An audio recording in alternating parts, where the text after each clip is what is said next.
नमस्कार, बहुत बहुत स्वागत है आपका। आप देखना शुरू कर चुके हैं राष्ट्रपथ। आपके साथ मैं हूं अर्चना से। मणिपुर मामले को लेकर संसद के दोनों सदनों में, राज्यसभा और लोकसभा में खूब हंगामा चल रहा है। विपक्ष इस बात पर अड़ा हुआ है, जो इंडिया बना है, नया गठबंधन बना है, विपक्षी गठबंधन, वो पूरा एक साथ है और वो इस पर अड़ा हुआ है कि प्रधानमंत्री नरेंद्र मोदी इस पर संसद में बयान दें। हालांकि रक्षा मंत्री राजनाथ सिंह ने फोन करके बात की, गृह मंत्री अमित शाह ने कहा कि वो चर्चा के लिए तैयार हैं, लेकिन नियमों को लेकर विपक्ष अड़ा रहा कि 278 में हो, सरकार कहती रही 176 में हो और उसके बाद भी समय बढ़ाया जा सकता है सदन की मंजूरी से। उसके बाद अमित शाह ने चिट्ठी भी लिख दी मल्लिकार्जुन खड़गे और अधीर रंजन चौधरी को कि हम चर्चा के लिए तैयार हैं, लेकिन विपक्ष ऐसा लग रहा है कि चर्चा से भाग रहा है। इसकी बड़ी वजह क्या है, ये आपको आगे इस वीडियो में बताऊंगी। क्यों विपक्ष इस चर्चा से बच रहा है और क्यों सीधे प्रधानमंत्री को घेर रहा है, क्योंकि उसको लग रहा है कि मणिपुर को लेकर उसको एक ऐसा मुद्दा मिल गया है जो वो 2024 तक जीवित रख सकता है, जिसको लेकर वो प्रधानमंत्री नरेंद्र मोदी को घेर सकता है। लेकिन उसको ये नहीं पता कि ऐसे मुद्दों की उम्र बहुत लंबी नहीं होती है। मणिपुर में 2 महिलाओं के साथ जो हुआ वो बहुत ही दर्दनाक, बहुत ही भयानक है। जितनी उसकी निंदा की जाए, जितनी उसकी आलोचना भर्त्सना की जाए, उतनी कम है। लेकिन क्या यह हादसा पहला है? वो लोग क्यों नहीं बोलते जब पश्चिम बंगाल में 2021 में चुनावों के बाद क्या हुआ महिलाओं के साथ, किस तरह से महिलाओं के साथ बलात्कार किया गया, क्या क्या स्थिति की गई, मैं यहां बोल नहीं सकती, लेकिन उस वक्त कोई नहीं बोला, किसी के मुंह से एक शब्द नहीं निकला।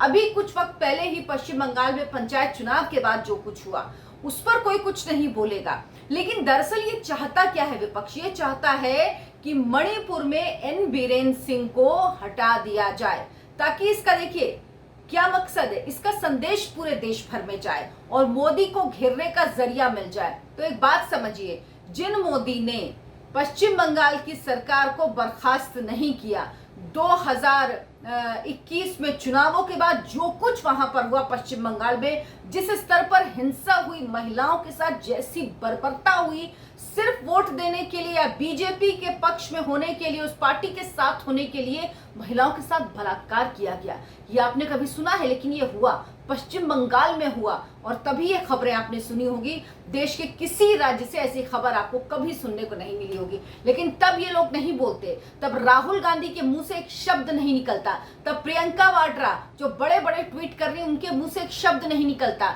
तब विपक्षी पार्टियों के मुंह से एक शब्द नहीं निकलता। लेकिन अब राज्यसभा और लोकसभा नहीं चलने दे रहे हैं, जबकि मणिपुर एक ऐसा राज्य है जहां की समस्या अलग तरह की है, जहां की समस्या सिर्फ ये नहीं है जो अभी हुआ, ये पुरानी समस्या है। वहां पर चीन से हथियार आते हैं, वहां पर जो अफीम की सप्लाई है, अफीम की खेती है, उसकी समस्या है।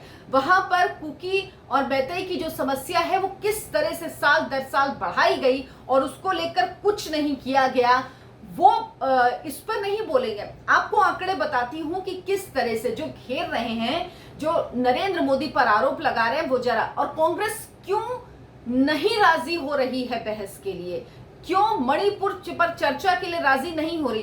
राजस्थान की बात नहीं करते, जो रेप में, महिलाओं के मामले में, रेप में देश में सबसे ज्यादा संख्या है, वहां की बात नहीं करेंगे। ये पश्चिम बंगाल में जिस तरह से महिलाओं के साथ बर्बरता होती उसकी बात नहीं करेंगे।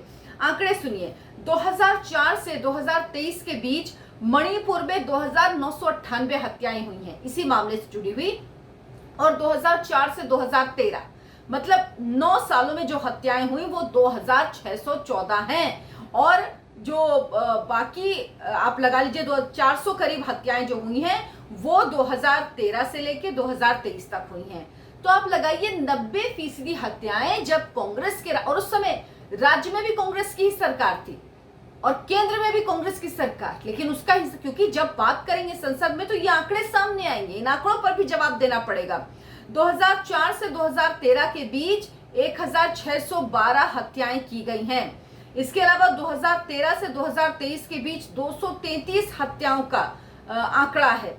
कांग्रेस इन्हीं आंकड़ों से डरी हुई है, जिस वजह से वो चर्चा नहीं करना चाहती और अब अविश्वास प्रस्ताव लाया है, कांग्रेस की तरफ से लाया गया है। विपक्षी पार्टियां लेकिन उसका समर्थन कर रही हैं नरेंद्र मोदी सरकार के खिलाफ। और सोचिए, कुल मिला के जिनके पूरे इंडिया के सांसद हो रहे हैं 150 और नरेंद्र मोदी के पास अपने 300 सांसद हैं और कुल मिला दिया जाए तो 330 के करीब सांसद लोकसभा में हैं। उनके खिलाफ ये ला रहे हैं अविश्वास प्रस्ताव। अविश्वास प्रस्ताव कब लाया जाता है? जब कोई सरकार अल्पमत में हो, किसी सरकार को खतरा हो, ऐसा कुछ है नहीं, लेकिन ये अविश्वास प्रस्ताव लेकर आए। लेकिन ये अविश्वास प्रस्ताव लाना इनकी सबसे बड़ी गलती है।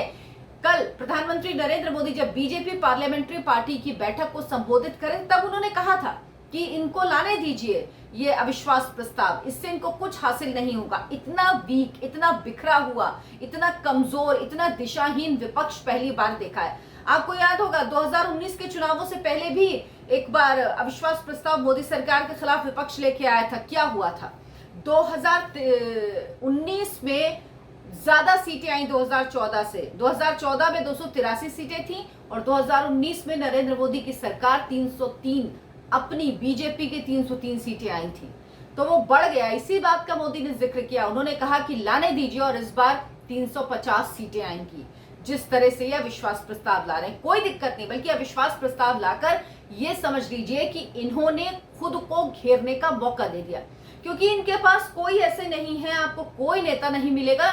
ये अविश्वास प्रस्ताव आप कब लाते हो? क्योंकि इसमें जब चर्चा होगी तो मणिपुर की भी होगी, राजस्थान की भी होगी, पश्चिम बंगाल की भी होगी, सारी चर्चाएं होंगी और हर नेता जिसको जिसको मौका मिलेगा, पार्टी के जितनी स्ट्रेंथ होती है लोकसभा में आपके सदन में, उस हिसाब से आपको मौका मिलता है, समय अलॉट होता है हर एक सांसद को कि वो कितनी देर बोलेगा। कांग्रेस के पास बोलने के लिए कौन है? आप बताइए, कौन बोलेगा कांग्रेस की तरफ से? कौन है अच्छा वक्ता? जो अच्छे वक्ता है उनको बोलने नहीं दिया जाएगा। जैसे मनीष तिवारी अच्छा बोलते हैं, तैयारी करके आते हैं, लेकिन वो पसंद नहीं है क्योंकि आला कमान को, तो जाहिर सी बात है उनको तो बोलने दिया नहीं जाएगा। तो आपकी तरफ से है कौन बैटिंग करने के लिए और दूसरी तरफ कौन है बैटिंग करने के लिए? और वो भी वो आखिर में आके खेलेगा और सबको साफ करके चला जाएगा, क्योंकि प्रधानमंत्री जब इस अविश्वास प्रस्ताव के बाद बोलेंगे तो उसके बाद वो सबसे आखिर में बोलते हैं, यही नियम है। और जब वो आखिर में बोलेंगे उसके बाद इन लोगों का क्या होगा?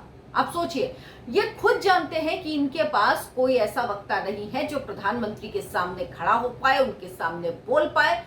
राहुल गांधी वैसे भी वो होते भी तो पता नहीं अनाप शनाप कुछ बोलते, अडानी अंबानी होते, इसके अलावा कुछ बोल नहीं पाते, तथ्यों और तर्कों पे तो कुछ बात कर नहीं पाते।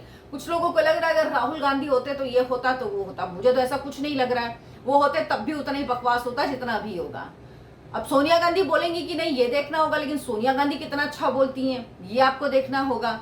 अब बताइए कौन बोलेगा? अधीर रंजन चौधरी जो बोल जाते हैं कुछ भी, फिर कहते हैं मेरी तो हिंदी अच्छी नहीं है और मुझे माफ कर दीजिए, 4 बार माफी मांगते हैं, फिर तो बोलेंगे, फिर माफी मांगेंगे, यही चलेगा। कौन है विपक्ष में ऐसा नेता, अच्छा वक्ता, अच्छा बोलने वाला जो बोल पाएगा? मुझे एक बात बताइए, किसी के पास इतना बोलने का सामर्थ्य नहीं। और जब अमित शाह ने कहा कि मणिपुर पर चर्चा कर लीजिए, हम राजी हैं, हम पहली बार ऐसा हो रहा है, सरकार कह रही है हम चर्चा के लिए राजी है, विपक्ष कह रहा हम चर्चा तो करेंगे लेकिन चर्चा नहीं करेंगे। क्यों नहीं करेंगे? क्योंकि जब बात निकलेगी तो दूर तलक जाएगी, इतिहास भूगोल इन लोगों का खुल जाएगा। फिर ये बात कहेंगे तो सरकार की तरफ से भी कहा जाएगा। और अमित शाह जब बोलते हैं तो किस तरह से बोलते हैं आपको पता है सदन में, उसके बाद किसी के बोलने के लिए कुछ बचता नहीं है। आंकड़ों के साथ सरकार बता देगी कि अभी तक आपने क्या किया है। ये लोग जो चाहते हैं एन बीरेन सिंह को हटाया जाए, वो कभी नहीं होगा। क्यों नहीं होगा? एक तो बंगाल, और दूसरी बात ये कि वो मैतेई समाज से आते हैं, बहुसंख्यक समाज से आते हैं, वो हिंदू समाज से आते हैं वहां के। वहां अगर एन बीरेन सिंह को बीजेपी ने हटाया तो इसका बहुत गलत संदेश जाएगा पूरे देश में। तो इसीलिए मुझे नहीं लगता कि बीजेपी ऐसी गलती करेगी। बाकी कुछ हो जाए तो मैं नहीं कह सकती, पर मुझे अभी तक बिल्कुल नहीं लगता कि ऐसी गलती बीजेपी करेगी एन बीरेन सिंह को हटाने की। विपक्ष की कोशिश है कि एन बीरेन सिंह को हटाएं, उसके बाद मोदी को घेरा जाए, लेकिन ये संभव ही नहीं हो पाएगा। आप लोगों को अब जब बहस होगी तब उसमें तमाम मुद्दे आएंगे, तमाम बातें होंगी, हर एक बात पर चर्चा होगी, हर एक बात का जवाब मिलेगा।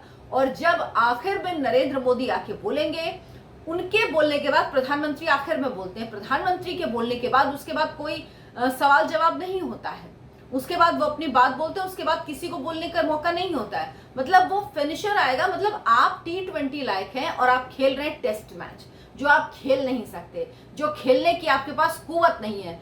तो ये समझ लीजिए कि बीजेपी, नरेंद्र मोदी तो यही चाह रहे थे और आपने वही कर दिया।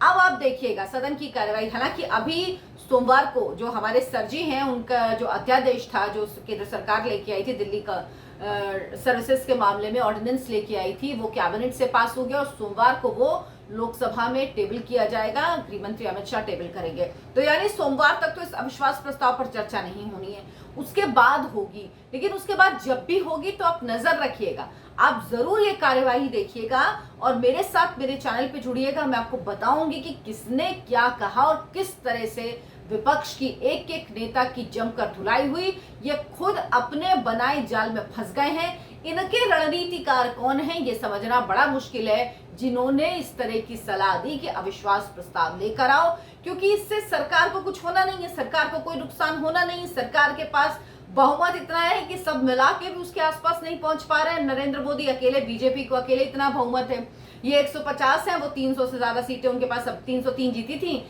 समझ लीजिए 300 के आसपास अभी भी उनके पास है, तो इधर दुगनी है उनके पास। किस और दूसरी बात, या तो आपके पास इतने अच्छे वक्ता हो, आपको पता हो कि आप इतना अच्छा बोलोगे, क्योंकि एक चीज ये भी होती है कि आप संदेश पहुंचाना चाहते हो अपने लोगों तक, अपनी कॉन्स्टिट्यूएंसी को एड्रेस करना चाहते हो, वहां पर बताना चाहते हो, लेकिन आप तो वो भी नहीं कर पाओगे, उसमें भी पिछड़ जाओगे। आपको याद होगा 2019 के पहले, जब ये लोग चुनाव के पहले जब अविश्वास प्रस्ताव लेके आए थे, तो उसके बाद जब नरेंद्र मोदी ने आखिर वो बोला था तो किस तरह से धोया था। फिर वही होगा इनके साथ। चिंता आपको मणिपुर की नहीं है, दरअसल आपको मणिपुर के बहाने मोदी को घेरना है। इस विपक्ष का एक ही टारगेट है, इनको कोई लेना देना नहीं किसी से। अगर इनको वाकई महिला की चिंता होती तो इनको पश्चिम बंगाल की महिलाओं की चिंता क्यों नहीं होती है, उसके बारे में क्यों नहीं बोलते हैं? क्योंकि बीजेपी शासित राज्य है, इसलिए आपको नजर आ रहा है, इसलिए आपको लगता है मुख्यमंत्री को हटाया जाना चाहिए, इसीलिए आपको लगता है कि यहाँ पर जो कार्रवाई हो रही वो ठीक नहीं है, इसीलिए आपको लगता है कि नरेंद्र मोदी को घेरने का मौका मिल गया है। भाई, राज्य के मैटर पे नरेंद्र मोदी क्यों बोले? अब आपने पश्चिम बंगाल में जब इतनी हिंसा हुई तब तो आपने नहीं कहा नरेंद्र मोदी बोले, क्यों? क्योंकि यहां पर बीजेपी की सरकार, इसलिए नरेंद्र मोदी बोले, इसलिए नरेंद्र मोदी का बयान आप चाह रहे हैं। पश्चिम बंगाल में आपने क्यों नहीं कहा कि नरेंद्र मोदी का बयान होना चाहिए? इतनी जितनी हिंसा पश्चिम बंगाल में होती कहीं नहीं होती, लेकिन तब किसी के मुंह से एक शब्द नहीं निकलेगा, तब ये लोग नहीं बोलेंगे। इनका सिर्फ सोते जागते एक ही मकसद है, किसी तरह मोदी हट जाए, बाकी तो हम देख लेंगे। भाई, नहीं हटने वाले, नहीं जाने वाले, आप लोग इसी तरह परेशान होते रहेंगे, कुछ नहीं होने वाला, देखते जाइए। तो अब जब संसद में कार्यवाही होगी, अविश्वास प्रस्ताव पर चर्चा होगी, तो दूध का दूध पानी का पानी हो जाएगा और विपक्ष की जिसने रणनीति बनाई है, वाकई वो उस व्यक्ति को तुरंत रणनीतिकारों की जो टीम हो उससे अलग कर देना चाहिए, क्योंकि उसने तैयार कर दिया है एक तरीका जिससे विपक्ष घिर जाएगा सरकार को अपनी बात कहने का। क्योंकि विपक्ष तो अपनी बात कह लेता है पर सरकार को बात कहने का मौका नहीं मिलता। ये बहुत बेहतरीन मौका मिला है सरकार को अपनी बात कहने का, सरकार को बताने का कि ये समस्या जो है मणिपुर की, इसके मूल में क्या है, इसकी जड़ क्या है, इसकी जड़ पे क्यों काम नहीं किया गया और अब ये क्यों हो रहा है। ये सब कुछ भी, सारे तथ्य भी सामने आएंगे। तो मेरे चैनल को देखिए, लाइक करिए और सब्सक्राइब जरूर कीजिए। नमस्कार।